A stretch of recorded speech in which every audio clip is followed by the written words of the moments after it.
Welcome to Zentangle Project Pack number 16 and the 12 Days of Zentangle. Today we're going to make another three-dimensional object, which is the theme of this project pack. And we're going to use quite a few of the items in this project pack. First, I want to use the gray Zendala tile, which we'll be drawing on.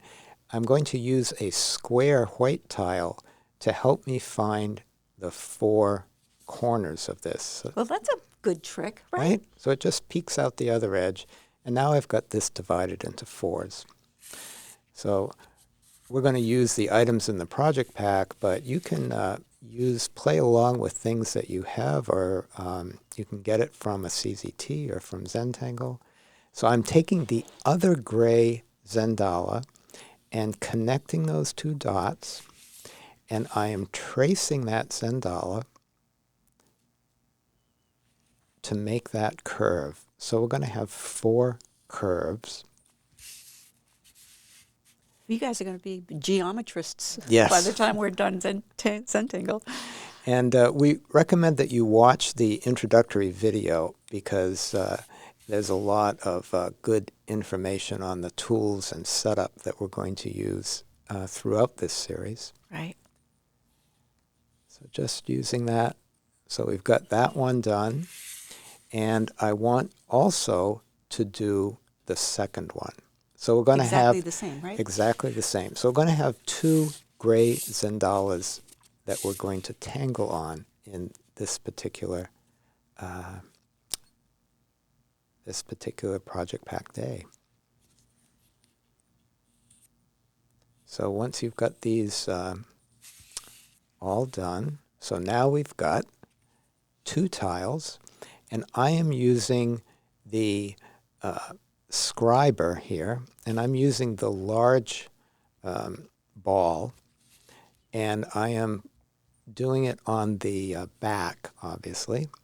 So for those of you who don't have this tool, it's a scribing tool, right? Mm-hmm. Or And you might be able to find something that is, I can imagine like the tine of a fork or the back end of a pen or anything that can just dent the paper. a ballpoint pen that doesn't write. A ballpoint pen that doesn't write, or even in this case, one that did because it's on the back. That's true. But you have to press pretty hard because you want to dent the Yeah. paper. And for this one, I played around and decided that the large ball was better. Yeah, this tool has a tinier one on the other Yeah. end. Yeah. And you may find that, play around and you'll decide, oh, I like this better. You're going to end up using this tool for all kinds of things. Oh, yeah. Yeah. It's a lot of fun. Great tool for your tool chest. So you don't really see it on the other side. I'm doing it on a fairly hard surface here. And now I'm going to do the same thing to the second one.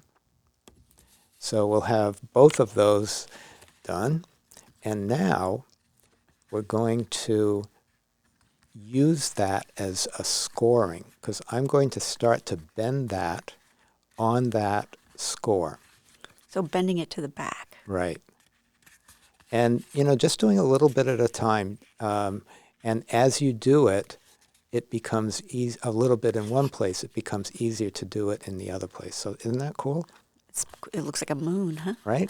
Yeah. So you can just sort of pinch it and get it like that. And then it sort of holds itself in position because of the curve. And then just go around and do it on each one of those.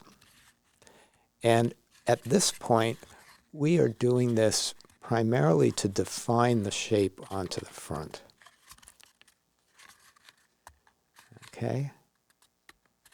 Just being gentle, and you'll get all four of them done. And we've got this lovely three-dimensional shape. Sweet. Beautiful, right? What would you call that? I don't know. It's like one of those, it's flat and then you fold it up and snap it together to make a little tray it looks or like something. the inside of Cadent. Yes. It looks like the inside of Cadent if you take the circles away. Yeah. This So, paper folds so nicely.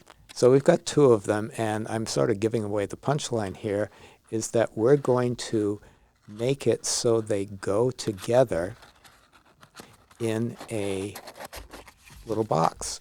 And what's really cool is because those curves hold it together, the box It's pretty rigid. holds itself. Yeah. So you could put all sorts of things in there. You could hide things. You can make something that just makes noise, Yeah, you could put in macaroni or seeds or rice or right? any kind of things that rice might fall out the ends, but little macaronis Yeah. would be great. And they make a really cool sound. So in this case, we're going to flatten this back out, and then we're going to tangle one of my classic favorite ones, which is paradox. How would a project pack wouldn't be project pack without a little bit of paradox. So using the Micron PN, I am going to define the areas of my paradox. And in this case, I'm going to draw over that arid line. Oh, the Folded line.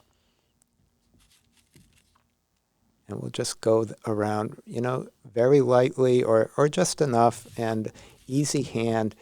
And when I'm doing these arcs, I tend to make the arc away from my wrist because I'm sort of pivoting on my wrist. And so it's a more natural place for the curve when I do that. So I'm going to use that same principle on the outside because I'm still able to follow the curve with my wrist being like the pivot point. And the line is a little bit more comfortable for me to draw. And I'm not really moving my hand, I'm just moving the tile under it. And we'll just keep going around and just going around the whole tile until that's all done. Right? So that first one is done. It's pretty just in and of itself. Right? It's a really nice shape. Mm-hmm. So now we're going to do paradox. And the way that works, you'll discover now that you can do paradox even on a two-sided shape, is that you begin at the corner of one and slightly take off from the original line, like I'm actually tracing it a little bit, and then I take off, and then get further and further away until I get down to the line, and you've got like a smaller shape that's just a little bit turned. And always, to keep it easy, you begin the next line where the previous one ended. So I'm just doing a takeoff and then gradually pulling away from that line that I'm sort of auraing. And we're just going to keep doing that, rotating the tile each time. So Rick had a trick that if you're ever, like, the phone rings or somebody bothers you or something, and you're in the middle of doing this, don't ever end at the end of a line. Leave it at the middle of the line so you know exactly Right. where you are, because otherwise you're not sure where to go Right, from you're, there. you're counting little lines. Right. Not that it would be like a It big wouldn't deal. be a big difference, but but that it's was a really good trick. helpful. Yeah. And then the magic part of this is that as you're going, each time you have a slightly smaller shape that's rotated just a little bit. And each time, you would really notice this change or that curve, particularly on a square shape or a triangular shape, that when you use only straight lines, you create this curve, but you can use curved lines in paradox as well, as we are here. And even when it gets really, really small, I find that I need to turn the tile. And I do that for two reasons. One is to not get lost in what the sequence is, but also that the character of my stroke stays the same. So even if it's not, whatever its characteristic is, like however wavy or not wavy it is, it keeps the same texture if you draw the line in the same direction. So isn't that cool? Beautiful. Beautiful. Right? So at this point, I'm just going to do all four of them. And I know that two of them are going to be covered up, but I just like the idea of doing all of them because the enjoyment and the beauty in the process, you can really appreciate it much more, and you'll see.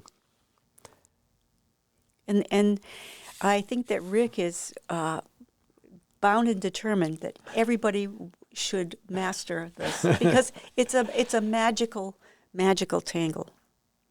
And it's really simple. It is one stroke over and over again and just rotating the tile. And it yields a result that you could never draw. And in fact, some people will try to draw it because they come at it from, they'll draw that first curve and then do the other lines, and it becomes totally manufactured. Isn't that cool? Very pretty. So we'll do the same thing with the next one, and doing all of the same. First, we do the outlining, and then we do the outside. So now we're going to do both of these, or each of these, in a slightly different way. And to do that, on one of them, let's start that line where the others are really close together. And I'm just going to leave it in the middle, like Maria was mentioning. And on the other one, let's start and go off the thicker line. Okay? And then let's leave that in the middle so that we can, know which is which. So you see the difference here? One goes from where they're all tight together, and one goes from where they're a little bit further apart. So now we're just going to continue that corner to line, corner, sort of gradually pulls away from that line next to it. It's even a meditation to just watch this come to life. And what's happening here is you're now losing the reference point of that original line that defined that four-sided shape that we put down where the fold is. And the shape starts to become one large pattern. And when those elements are next to each other, they form a different shape, and we call that a meta shape because it's sort of like the combination of two patterns. When they're put side by side, it creates a third pattern. And you'll see that as we get going. Now, what happens with me when I do this, and I don't really do it intentionally, but it ends up being straight lines. As I get to the center of one of these shapes, you'll see I'm just going into a mode where they end up being straight lines eventually. And that brings us to that whole paradox idea, which is we're making these curves out of straight lines just because those little, in this case, boxes rotate ever so inside. And again, as I did on the outside, I turn it each time just so I don't lose my place. Take it right down to that last little bit as they curl into that center. Right? Maybe one more. So look at those lovely leaf type shapes, right? So now Beautiful. we're going to do the other tile, but remember we're going to do this in a, let's call it a different direction. So, and the reason I'm doing this is I want you to enjoy and appreciate the different meta shape or the different meta pattern that occurs when it goes in a different direction than the one next to which it's touching. So we're just going to continue this lovely curved diamond shape. Relaxing your hand, turning your tile.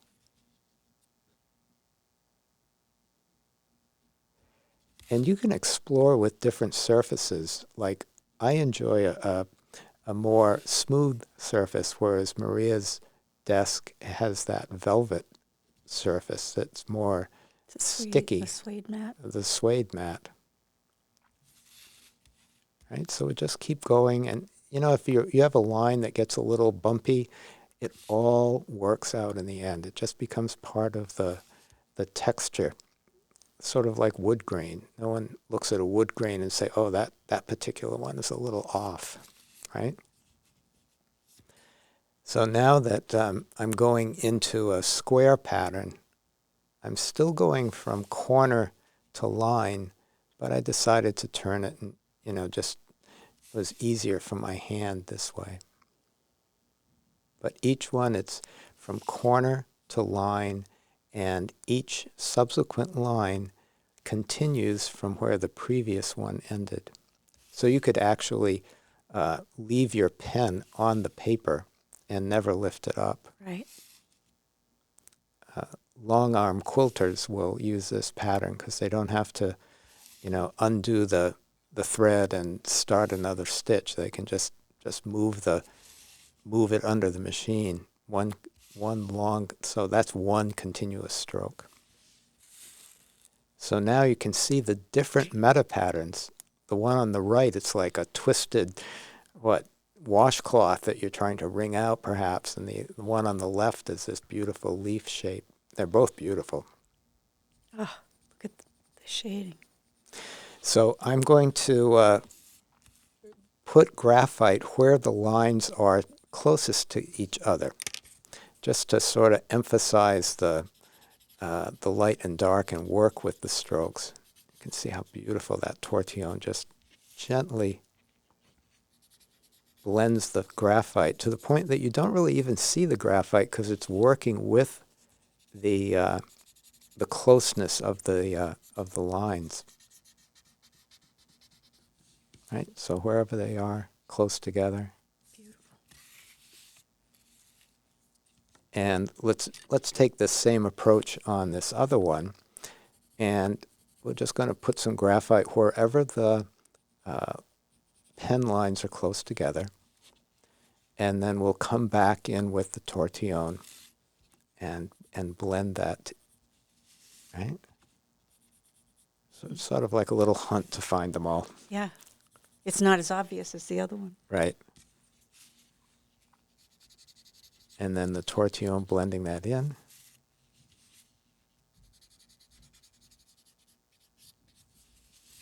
And just really appreciating it and loving how, you know, as you're doing it, to really appreciate the impact that slight bit of graphite has.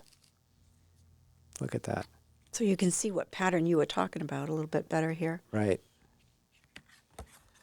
Okay, so now that we've got our tangling done, let's restore those shapes because they've already been folded once. They'll come back into fold really well. And look at that, how it goes around the edge. I really like that. It's kind of playing tricks on your eyes, and you're trying to figure out is it the line or is it the fold? And Right. So this is just showing how they would go together.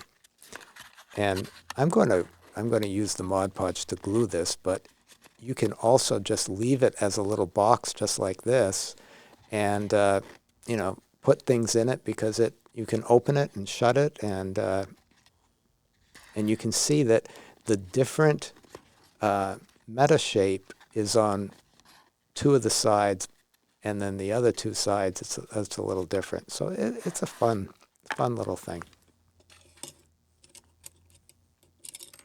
Yeah, you could put, you could keep your, right? And just set that on your desk, and there you go. Or, in this case, what we're going to do is take it and make an ornament out of it. So let's have some fun. I wasn't expecting this. Okay, so we're going to use some rubber bands, the Mod Podge and the brush, what we just created, and I need a hanger for my ornament. So we're trying to use everything in the project pack. So I'm just going to go in and cut out this, like I'm doing here, and I'm going to use that as my hanger for the ornament. So your Waste project not- pack waste not, want not. Waste not, want not. Or you can go get a string and Or you keep can the get, yeah. envelope. Okay. So we've got that. We've got this. And now I want to know which side gets the glue.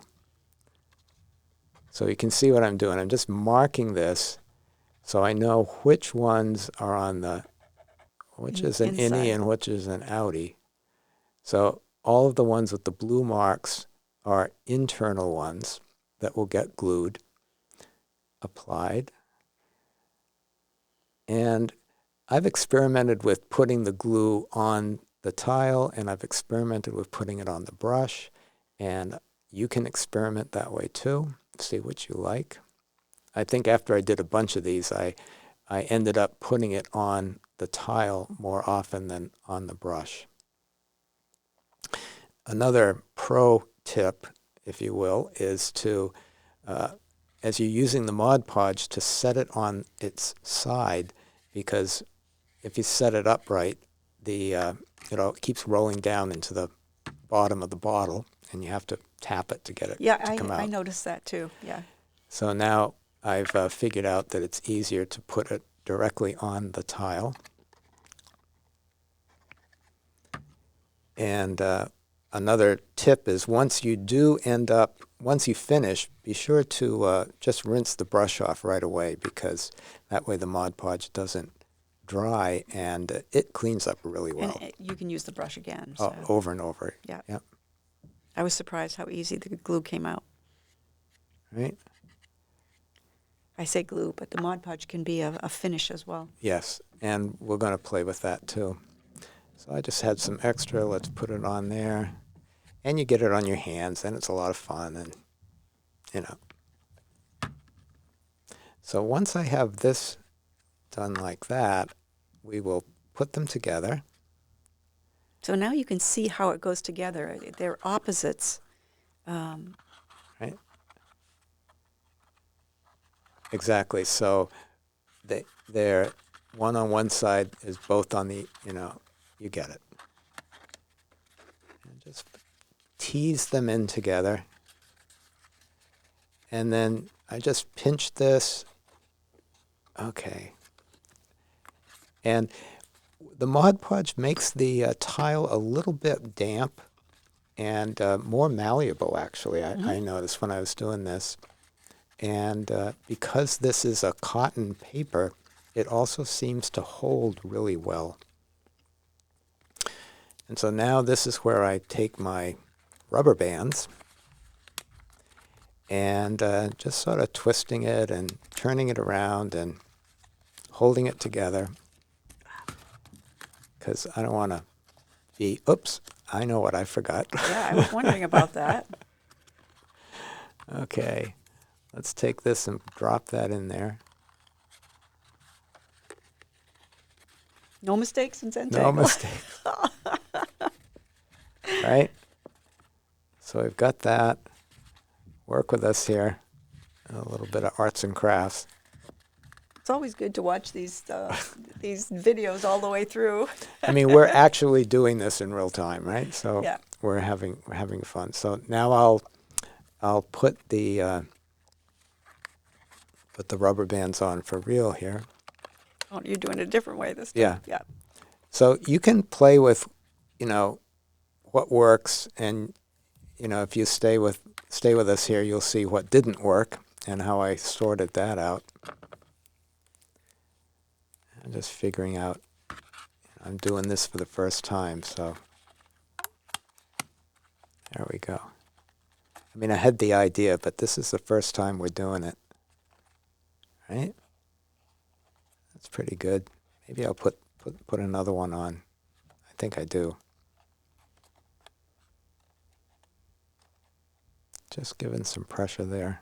And it dries pretty fast, so if you even, just kept holding the corners for a few minutes, it doesn't take that long.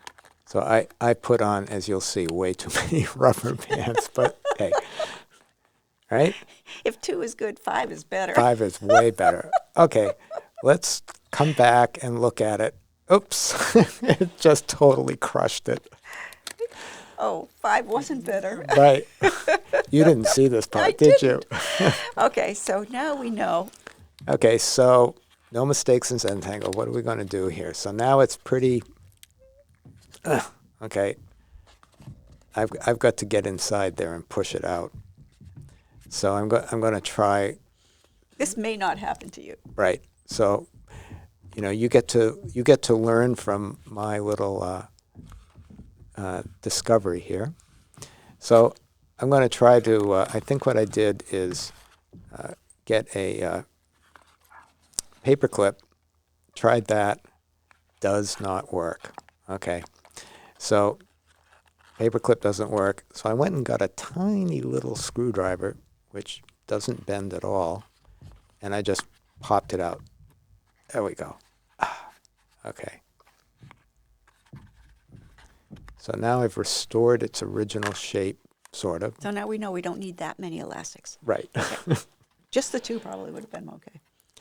And so now that I've done that, since this is a ornament, I want it to be sort of like reflective. And so I'm just going to coat this with the Mod Podge, get it all nice and covered.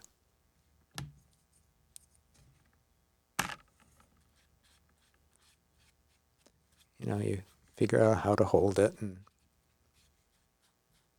get it on all the sides.